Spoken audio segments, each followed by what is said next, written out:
Right, now we're going to show you how to do searches from the home page. Navigate to the home page.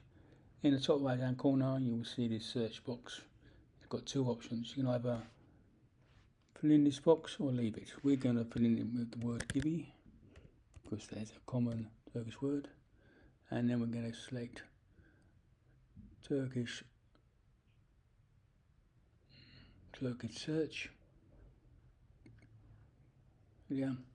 Now you can see we've got two results, because in this word column gibi only appears twice, and then everything is there for you to see. It's all analysed, and some words are highlighted in yellow. Right, we're going to go back to the home page. This time we're going to leave this top box empty, and we're going to click the same search again, Turkish search, and now you can see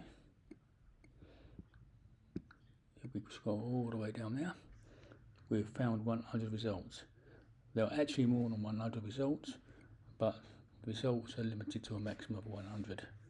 And now you see it shows everything where there's a word like or similar to gibi in any column, and where there's nothing applies,